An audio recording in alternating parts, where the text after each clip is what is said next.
नमो भगवते तस्मै कृष्णायादभूत कर्मणे रूपं नाम विविधेन जगत कीर्तियो यतः सच्चिदानन्दरूपाय विश्वोत्पत्त्यादिहेतवे तापत्रयविनाशाय श्रीकृष्णाय वयं नुमे। श्रीमद्भागवत महापुराण स्कंध 5 अध्याय 10 जड़ भरत और राजा रहुगण की भेंट। श्री सुखदेव जी कहते हैं, राजन, एक बार सिंधु सौवीर देश का स्वामी राजा रहुगण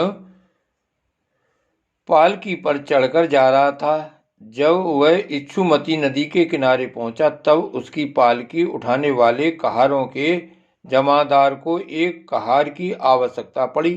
कहार की खोज करते समय दैववश उसे ये ब्राह्मण देवता मिल गए।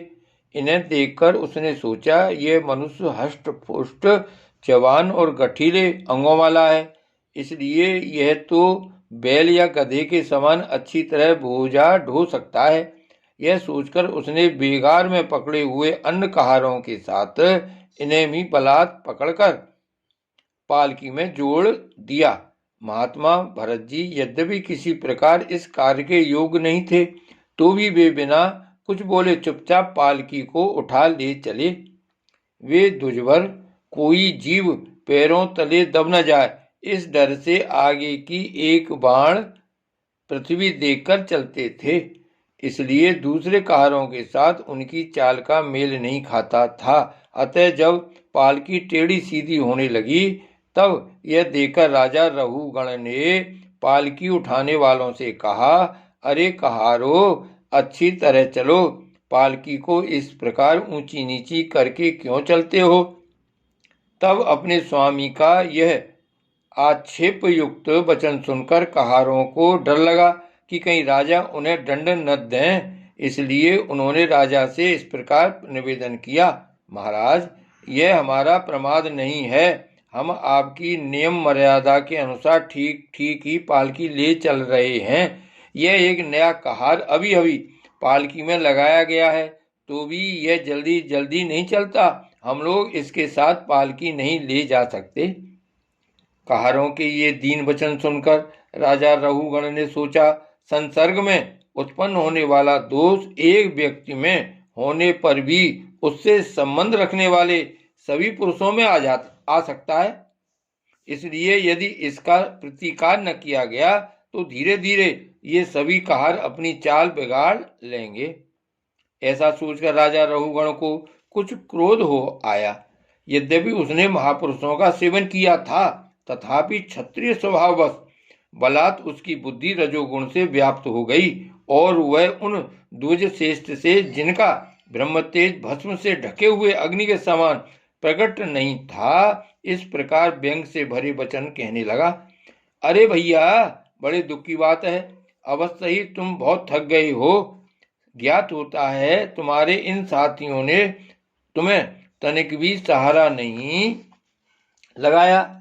इतनी दूर से तुम अकेले ही बड़ी देर से पालकी ढोते चले आ रहे हो। तुम्हारा शरीर भी तो विशेष मोटा ताजा और हट्टा कट्टा नहीं है, और मित्र, बुढ़ापे ने अलग तुम्हें दबा रखा है। इस प्रकार बहुत ताना मारने पर भी वे पहले की ही भांति चुपचाप पालकी उठाए चलते रहे।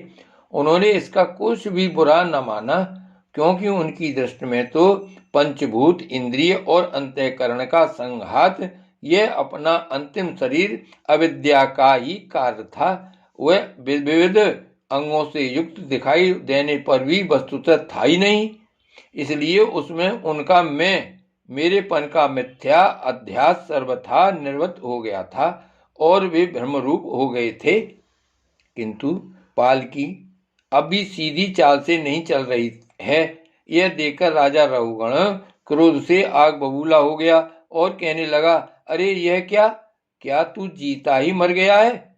तू मेरा निरादर करके मेरी आज्ञा का उल्लंघन कर रहा है। मालूम होता है तू सर्वथा प्रमादी है। अरे इसे दंडपाणी यमराज जन समुदाय को उसके अपराधों के लिए दंड देते हैं, उसी प्रकार मैं भी अभी तेरा इलाज किए देता हूँ, तब तेरे होश ठिकाने आ जाएंगे।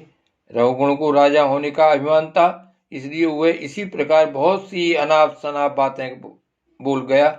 वह अपने को बड़ा पंडित समझता था, अतः रजतम युक्त अभिमान के वशीभूत होकर उसने भगवान के अनन्य प्रीत पात्र भक्तवर भरत जी का तिरस्कार कर डाला। योगेश्वरों की विचित्र कहनी करनी का तो उसे कुछ पता ही न था। उसकी ऐसी कच्ची बुद्धि देखकर वे संपूर्ण प्राणियों के सुहृदय एवं आत्मा ब्रह्मभूत ब्राह्मण देवता मुस्कुराए और बिना किसी प्रकार का अभिमान किए इस प्रकार कहने लगे। जड़ भरत ने कहा, राजन, तुमने जो कुछ कहा वह यथार्थ है, उसमें कोई उल्हाना नहीं है। यदि भार नाम की कोई वस्तु है तो ढोने वाले के लिए है, यदि कोई मार्ग है तो वह चलने वाले के लिए है। मोटापन भी उसी का है। यह सब शरीर के लिए कहा जाता है, आत्मा के लिए नहीं। ज्ञानी जन ऐसी बात नहीं करते। स्थूलता, कृशता आदि व्याधि, भूख, प्यास, भय, कलह, इच्छा, बुढ़ापा, निंद्रा, प्रेम, क्रोध, अभिमान और शोक, ये सब धर्म दिए अभिमान को लेकर उत्पन्न होने वाले जीव में रहते हैं। मुझ में इनका लेस भी नहीं है। राजन, तुमने जो जीने मरने की बात कही, सो जितने भी विकारी पदार्थ हैं उन सभी में नियमित रूप से ये दोनों बातें देखी जाती हैं, क्योंकि वे सभी आदि अंत वाले हैं। यशस्वी नरेश, जहाँ स्वामी सेवक भाव स्थिर हो वहीं आज्ञा पालन आदि का नियम भी लागू हो सकता है। तुम राजा हो और मैं प्रजा हूँ। इस प्रकार की भेद बुद्धि के लिए मुझे व्यवहार के सिवा और तनिक भी अवकाश नहीं दिखाई देता। परमार्थ दृष्टि से देखा जाए तो किसे स्वामी कहें और किसे सेवक। फिर भी राजन, तुम्हें यदि स्वामित्व का अभिमान है तो कहो, मैं तुम्हारी क्या सेवा करूं। वीरवर, मैं मत्त, उन्मत्त और जड़ के समान अपनी ही स्थिति में रहता हूं। मेरा इलाज करके तुम्हें क्या हाथ लगेगा। यदि मैं वास्तव में जड़ और प्रमादी ही हूं तो भी मुझे शिक्षा देना पिसे हुए को पीसने के समान व्यर्थ ही होगा। श्री सुखदेव जी कहते हैं, परीक्षित, मुनिवर जड़ भरत यथार्थ तत्व का उपदेश करते हुए इतना उत्तर देकर मौन हो गए। उनका देहात्म बुद्धि का हेतुभूत अज्ञान निवृत्त हो चुका था, इसलिए वे परम शांत हो गए थे।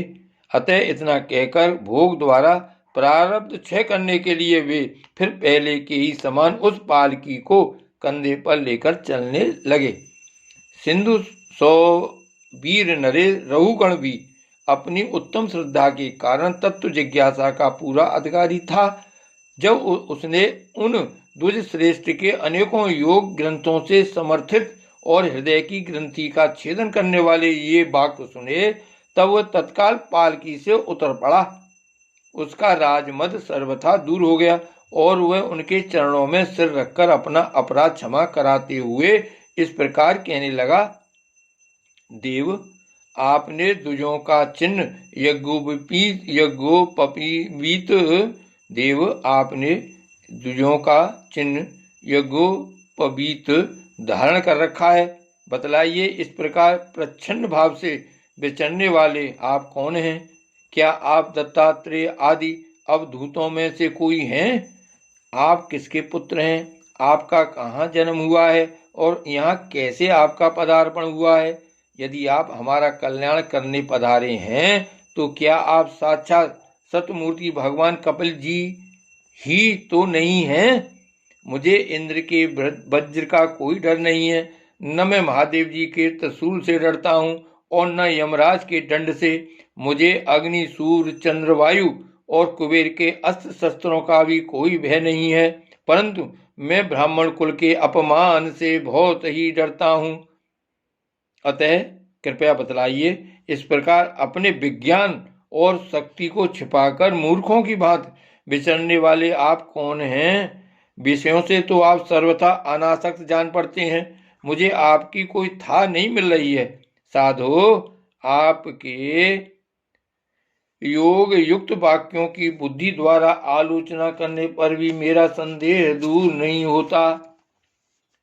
मैं आत्मज्ञानी मुनियों के परम गुरु और साक्षात श्री हरि की ज्ञान शक्ति के अवतार योगेश्वर भगवान कपिल से यह पूछने के लिए जा रहा था कि इस लोक में एकमात्र शरण लेने योग्य कौन है।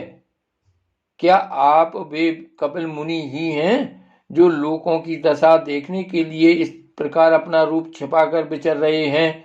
भला घर में आसक्त रहने वाला विवेकहीन पुरुष योगेश्वरों की गति कैसे जान सकता है? मैंने युद्धादि कर्मों में अपने को श्रम होते देखा है, इसलिए मेरा अनुमान है कि भुजा ढूंढने और मार्ग में चलने से आपको भी अवश्य ही होता होगा। मुझे तो व्यवहार मार्ग भी सत्य ही जान पड़ता है, क्योंकि मिथ्या घड़े से जल लाना आदि कार्य नहीं होता। देहादि के धर्मों का आत्मा पर कोई प्रभाव ही नहीं होता, ऐसी बात भी नहीं है। चूल्हे पर रखी हुई बटलोई जब अग्नि से तपने लगती है तब उसका जल भी खोलने लगता है और फिर उस जल से चावल का भीतरी भाग भी पक जाता है। इसी प्रकार अपनी उपाधि के धर्मों का अनुवर्तन करने के कारण देह, इंद्रिय, प्राण और मन की सन्निधि से आत्मा को भी उनके धर्म श्रम आदि का अनुभव होता ही है। आपने जो दंडादि की व्यर्थता बताई, सो राजा तो प्रजा का शासन और पालन करने के लिए नियुक्त किया हुआ उसका दास ही है। उसका उन्मत्तादि को दंड देना पिसे हुए को पीसने के समान व्यर्थ नहीं हो सकता, क्योंकि अपने धर्म का आचरण करना भगवान की सेवा ही है। उसे करने वाला व्यक्ति अपनी संपूर्ण पाप राशि को नष्ट कर देता है। दीनबंधु, राजत्व के अभिमान से उन्मत्त होकर मैंने आप जैसे परम साधु की अवज्ञा की है। अब आप ऐसी कृपा दृष्टि कीजिए जिससे इस साधु अवज्ञा रूप अपराध से मैं मुक्त हो जाऊं। आप देहाभिमान शून्य और विश्व बंधु श्री हरि के अनन्य भक्त हैं, इसलिए सब में समान दृष्टि होने से इस मानापमान के कारण आप में कोई विकार नहीं हो सकता। यद्यपि एक महापुरुष का अपमान करने के कारण मेरे जैसा पुरुष साक्षात त्रिशूल पाणी महादेव जी के समान प्रभावशाली होने पर भी अपने अपराध से अवश्य थोड़े ही काल में नष्ट हो जाएगा। श्री भागवत भगवान की जय। श्री गोवर्धननाथ की जय। श्री वल्लभाधीश की जय। श्याम स्वरूप श्री अम्बे महारानी की जय। जय जय श्री गोकुलेश, जय जय श्री गोकुलेश।